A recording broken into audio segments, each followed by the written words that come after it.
Thank you so much for doing this with me and My taking the pleasure. time out. Should we introduce ourselves? Probably. Okay. You want to Well, go first? sure. I mean, it's actually, I just want to say it's really fun to have this kind of conversation between a grown-up, you, and someone who pretty much still acts as a teenager when it comes to taking out the trash. Okay, off screen you called me an almost grown up. Close enough. For the record. Almost grown up and not grown up. Okay, so I'm Sumangala Bhattacharya. I'm a professor of British literature, focusing mostly on the 19th century, here in the English and World Literature Department, field group, excuse me, at Pitzer. And I'm Shivani Kavuluru. I'm part of the class of 2019. I'm graduating soon, and I'm a double major in English creative writing and philosophy. And do you want to tell folks a little bit about where you're from, and I can tell folks about where I'm from? Yeah, but you forgot to mention you're also Senate President. I am, yes. Okay. This year I've had the honor of serving as the 55th Student Senate President, and it's been a whirlwind. I've learned a lot. There have been hard times and fun times, and we just had our last Student Senate meeting this Sunday, and a banquet this coming Thursday. Where You guys got a banquet?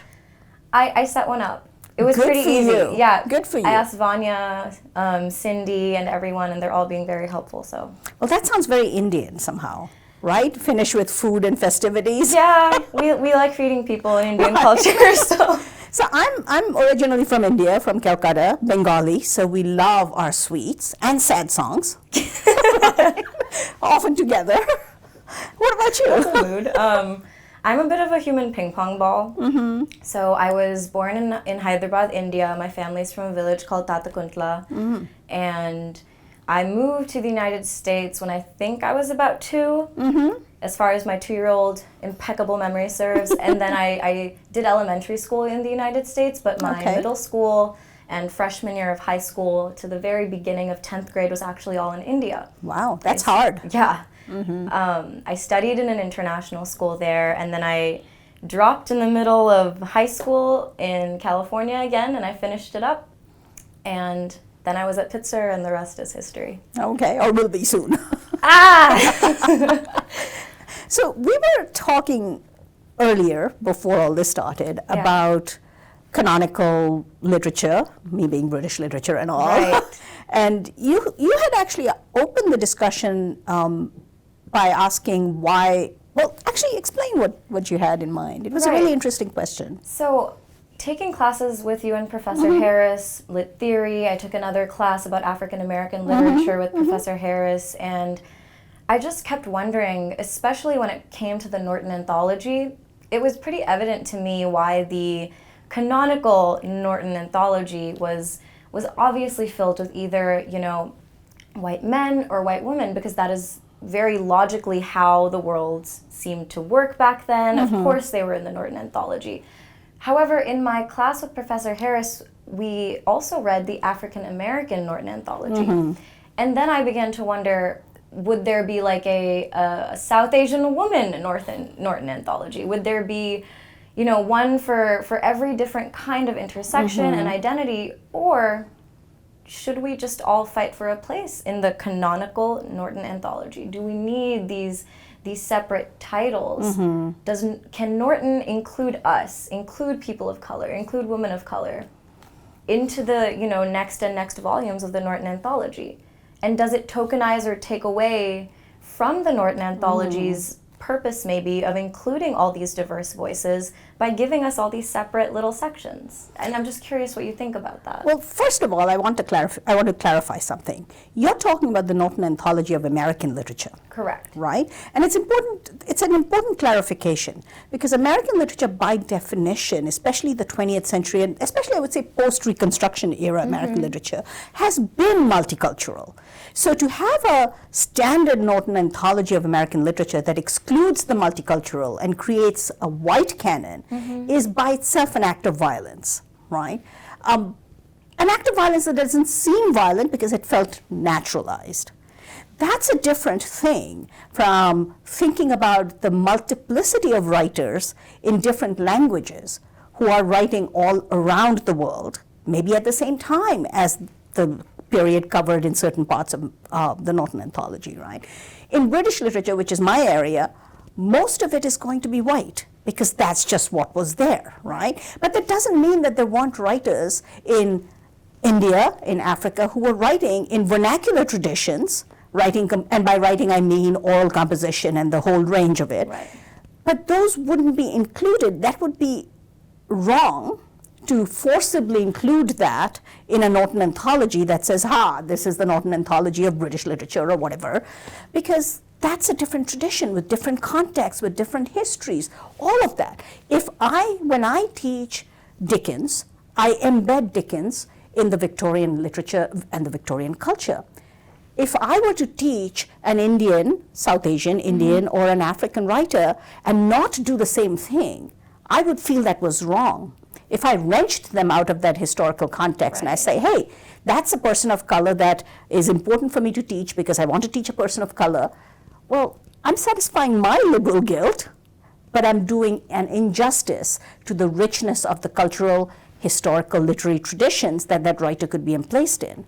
So I think that this is a question, the question that you've raised about the place of writers of color in this canon is very specific to American literature because you have this tradition that is multicultural already.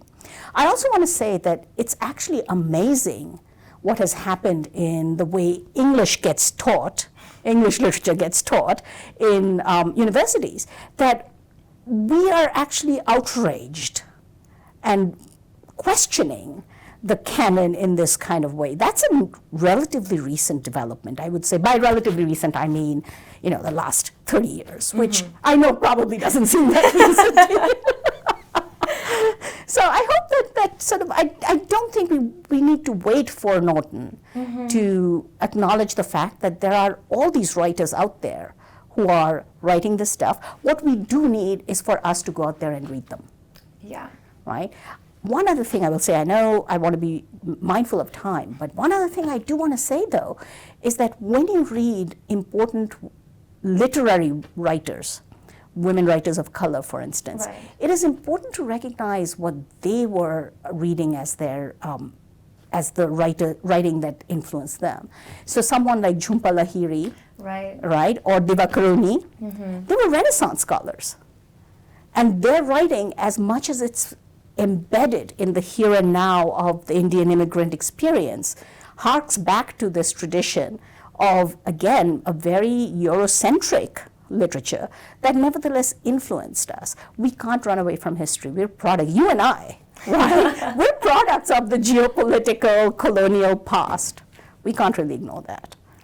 We can just live with it. It's really interesting that you say that, especially around now, because I think we talked a little bit about what my thesis was about, and my philosophy thesis was really about that. It was about recognizing that conversations either in time happened concurrently across the world, or a couple of them happened far before others, but there's interesting things that happen when we put them in dialogue with one another. And that's kind of what I did for my thesis. Is I started off by saying that Kant is one of your canonical European philosophers, has a lot of great things to say, a lot of great philosophical merit is there in what Kant preaches. However, my thesis didn't want to exclusively talk about Kant, because I've been doing that for all of my 4 years as a philosophy major. And instead what I wanted to do was bring in Krishna, who is a Hindu deity, and is part the god of love. Yes. And he's part of the story, the Mahabharata and the Bhagavad Gita, and then he presents this concept of dharma, like of righteousness, the duty that you have. And I thought that would be very interesting to put in conversation with Kant.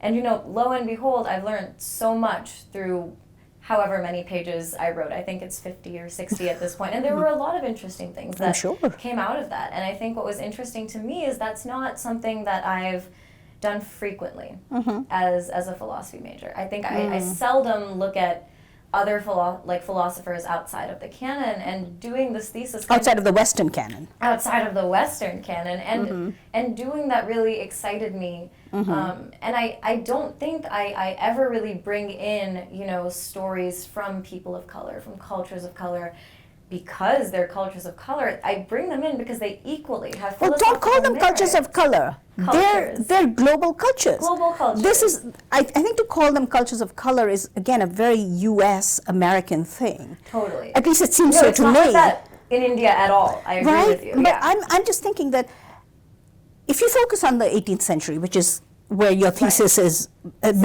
situated with Kant and Hegel and so on, there are lots of other cultures in lots of other languages producing philosophical work at the same time, concurrent. They're not people of color. They're just whatever they are in their own global cultures. And I think it's great that we're now at a place where we see that the Western Enlightenment as one development of philosophy, and then we see all these other different types of philosophical developments that are happening at the same time, using very different sensibilities, very different methodologies, to try and understand what philosophy, to try and get at what the root of philosophy presumably is. You're the philosophy major, so I'll defer to you. But in some ways, the meaning of the world. Yeah. The meaning of duty, the meaning of how to do the right thing. Yeah. Or what the right thing might be, right? Yeah, and I think it definitely enriched my idea of what it means to be moral by putting both of these, philosophical texts in conversation with another that I rarely did, I think, as a philosophy student here, and that was very interesting. And as you were speaking earlier about this, as we were speaking earlier about this, I sort of thought about all of the I've done some work with missionary literature in the context of the British Empire, right?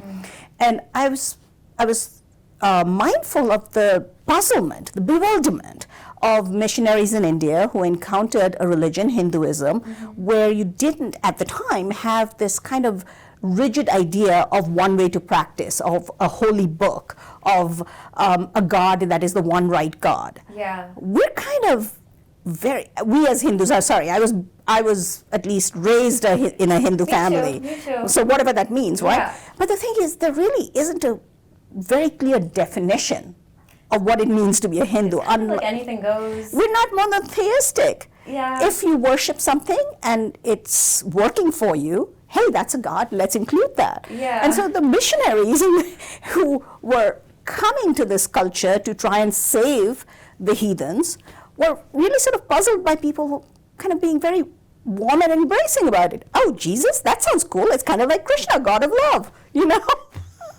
Must be an avatar.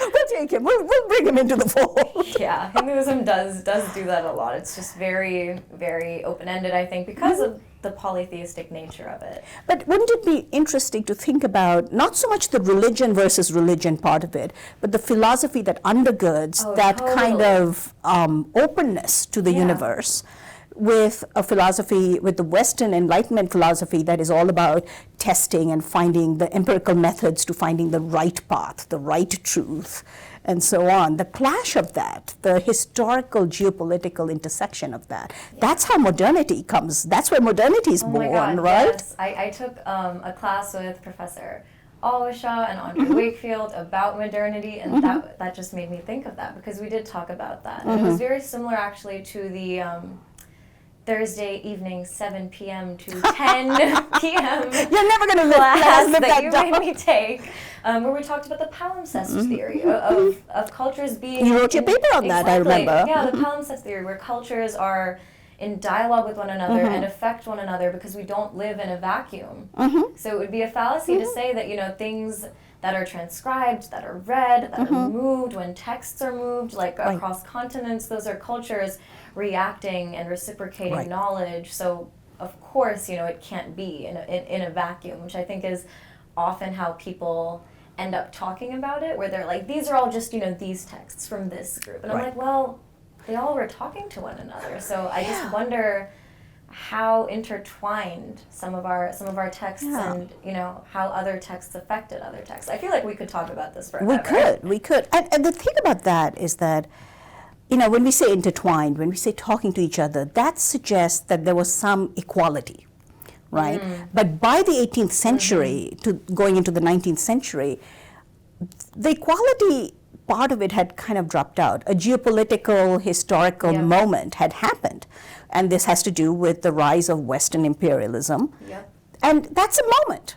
I mean, it's important to recognize world history is long, right? And this is the moment, this is the historical modernity, the modernity that we inhabit has its historical origins in the 18th, 19th century colonialism. And the colonial encounter was not equal. We've talked about Edward Said's idea of Orientalism and so on. But even as we acknowledge that it wasn't equal, that there were power dynamics, it's kind of important to recognize that there was an interchange. There were different moments of intersections. Yeah. Again, my ethnic origin is Calcutta Bengali. I mention this because Calcutta and Bengali, modern Bengali culture comes very much shaped by that intersection of colonialism. Calcutta was a colonial city. I mean, they don't like to acknowledge it, but it was built by the colonial encounter. So Bengalis who lived in Calcutta had access, again, through this very unequal power dynamic, to Western culture. So as modern Bengali culture and language and literature evolved, it took on a lot of English traits. Now, weirdly, there was some cross-fertilization as well, right? So it's not, the power dynamics are important, but it's important also not to create a narrative of oppression that suggests everything had to be just one way, right? And so I think what you're doing is really important, recognizing that the West and Western Enlightenment encountered its other, and it had to deal with it, right? Yeah. There was the geopolitical moment, there was colonialism, but Western Enlightenment also had to deal with the fact that there were these other things out there that it could not simply absorb, right? Yeah. And so that encounter produced a lot of important global, fruitful global moments. And there's the concept of alternative modernities. I don't know if you encountered that in your class. You're still my professor. You can teach me on screen. I'm sorry. You can teach me on screen. As much as we think of modernity as a product of the Western moment, there were all these other countries that were moving towards this moment as well. That was intersected again by imperialism, the Western encounter. But that doesn't mean that movement stopped. That movement had to simply encounter the other, its other, absorb it, and keep going. I mean, I think modern India is a case in point. We're a confused nation, right? So it seems, from what I've been keeping up. But we're not merely colonial. We're not merely nativist. We're something else, something in between. Yeah. So I think that that's true for a lot of other, Jamaica, a lot of other former colonies that it always is something else, right? One quick thing about India, because I can just keep going about that, but I do also want to, because we've introduced ourselves, we sort of talked about the history, we've talked about colonization, the canon, and then I eventually also want to get to what it means to be a leader. I know you have a little bit of a tip with the word leader, but before that, I just want to say one of the things that I've liked living in India is they always, like you said, I think you said this before off camera, like, the concept of being a person of color wasn't really a thing in India. I mean, we were, like, it was an international school. Like everyone else looked like us. Like, my school had people from around the world, and there wasn't really the concept of, we are people of color.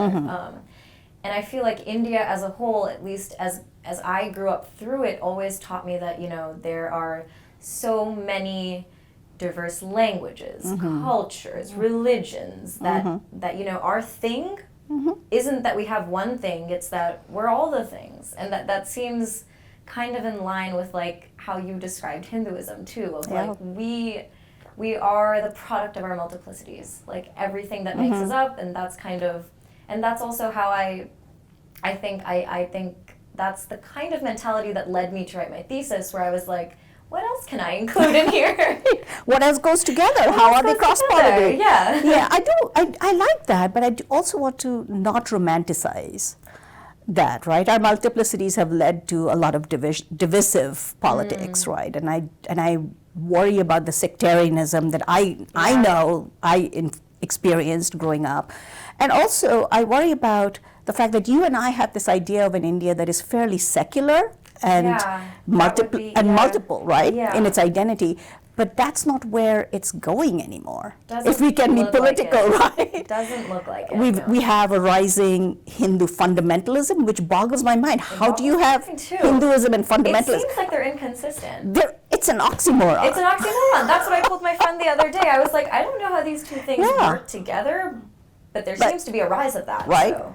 Right, but maybe this is a good moment to talk about leadership and what leadership can produce. As you know, I don't like that term. I know you don't like that term, but you did agree with me when I said that that the function of a leader isn't to create more followers; it's to create more leaders. And it's this idea of taking on these positions because you believe that you have something to give to the community that elected you in. That your idea of leadership. And mine definitely is like, how can my abilities best help the needs of whatever people tell me they're having issues with, they're having problems with, and how can like the team that I'm working with collaborate and bring in these different ideas and bring them to the table to find, tangible solutions. And I think that when you go to a college that's as open, I think, as Pitzer College, I think one of the things that attracted me to Pitzer College was Pitzer College Student Senate, because I was, to reuse your word, boggled with just how much autonomy and just how well the students were ingrained into the college's processes. Like, we're on committees with you. We have students on committees that decide tenure, which is unheard of in most other institutions. And that really attracted me to the position, and also just some of the mentors that I've had along the way. I'm a big fan of Thomas Poon, our interim president from a while ago, who I met as a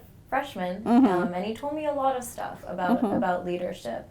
But I think one thing for me that's changed over the years being in leadership, which is kind of interesting, is, I always, being a Pitzer student, had many opportunities to understand my positionality, the intersections of my identities. And at a school like Pitzer, my identities were almost, front and center, were a constant thing that I had to remind myself of. I was a South Asian woman, I was a woman of color, and I feel your pain. So, and along the way, I just started to think that I was weirdly sick and tired of hearing, here we have, one of the first women of, color, da-da-da-da, or, the best woman of color, president. And some of my colleagues in the consortium for the other senates are also women of color presidents. And then we kind of talked about how we would just like to be called, if you're going to say, best woman of color president, you might as well just say best president, because why not? Why can't we play with everyone else in the big leagues? Right. We're ready. Why do you need to create this subcategory? Because maybe you wouldn't be best if you were put in the big category. Oh no, we're ready. But that's the idea, right? That we need to create these separate protected spaces. Which, on the one hand, yes, there has been discrimination in the past. Absolutely. So we maybe need to be aware of this. But then creating separate protected spaces also means kind of cotton balling. Right? As if you're not ready to fight in the big leagues. That's just wrong. We're ready. Yes. Now, I hear you. And, my issues with leadership is something different, but I want to address this part about being seen first as a woman of color, or what's visible, rather than for the capabilities. Being evaluated for what's visible and being put into this category of the visible color or the gender or whatever it is, right? Rather than, for the capabilities and the skills, and for good or bad. Maybe I screwed up. Then point that out. But treat me for what I do, not for who I am in this liberal guilt box that you would like to check off in some ways. It's so interesting that you say that, because I'm always interested by the rationality for creating all these separate categories, because one thing that I do think is very important is spaces where people with similar life experiences can come together. Right. An idea that comes to mind right now is the Pitzer Identity Board. When we have, those cultural dinners, and I eat food that reminds me of home, that reminds me of India, these are safe spaces that I think are necessary for us to connect on so many different levels. But I also think that this narrative of, bring this person on solely because they're a woman of color and nothing else, actually feels like that harms. It's tokenism. It's tokenism, and that harms, I think, us in the long run. Because if I am to be elected or appointed to anything, I want it to be on my merits. I want it to be because, you looked at someone else's merits and you looked at mine and you thought, she's the choice for this. Right. She's the one that we want to go with. And not only because we could talk forever about this. We could. But I think you get what I'm getting at, which is it shouldn't be, that shouldn't be what tips the scales. It should be. I agree. I mean, I'm not a fan of identity board things. I've never been. I know, it's so shocking. good. It's so good. That's what you say. That's what many of my friends have said. I'm all for adventure, and don't make safe spaces for me. Make them dangerous. Make them risky. Whatever. But I hear you. I do. They're valuable. Difference of opinion. They can be valuable. Okay, fine. But I agree that it should be about who we are as our capabilities. I told you that my preferred term for myself is third world academic, because that's my intellectual tradition rather than woman of color academic. But I just want to, I know we have to think about time, so I want to throw in my little spiel about why I think leadership is should be problematized as a concept. When I do something, I'd never think of myself as in a leadership position in the first place, because I think anyone who would elect me to anything is just crazy. But my point is, if I see something that needs to be done, I'm going to do it. If I put out a call and people join me, that's great, but that's their option, right? I'll still try and do it, regardless of if anyone joins me, right? So I think that it's not really a concept I care for. It seems. I think the reason why you might think that is the older notion of leadership that puts, one person at the head of a line who's like, follow me, and there's a line of people following. Hey, have you noticed it's a social media generation? Everyone is following someone on Twitter, right? Okay, not that kind of following, but I meant that I think true leadership, like the quote that we talked about earlier, is the kind of leadership where you can inspire other people to be leaders themselves. And but why use that term at all? Because that term brings in its word. Well, any term is defined by its opposite. A leader is defined by its opposite, follower. And that's the issue that you see. That's the issue. Why not? We're all independent, autonomous people. Let's do this together. Collaborators, mentors. Collaborators has a bad term. You know what I mean? So I like together. Let's do this stuff. Together is a great word. Yeah, but and I think oftentimes that's how successful groups mobilize. You realize we're actually kind of in agreement, right? Yes. That's scary. Oh my gosh. Yeah. So, Shivani, yes. What's next for you? What are your future plans? I told you not to ask me this on stage. Well, that was your mistake. I know. I think next I am definitely going back home, up to Northern California now, where my family relocated, and I think law school for me is in the books. Yay! We need more women lawyers, maybe women of color lawyers. So I think law school is in the books. I'm studying for the LSATs. And other than that, my friend and I are creating a South Asian apparel pop-up store that sort of challenges South Asians to think about not putting ourselves in echo chambers and to think critically about cross-cultural, intercultural dialogue. That's fabulous. You'll have to cue me in. Yeah, if you want a shirt, I can give you a shirt. Okay. Yeah, it'll be great. All right. Thank you so much for taking the time out again. It was totally my pleasure. This was so much fun. Why didn't we do this more before? I don't know. Thank you again. Thank you all for watching, if anyone's watching. Really appreciate it.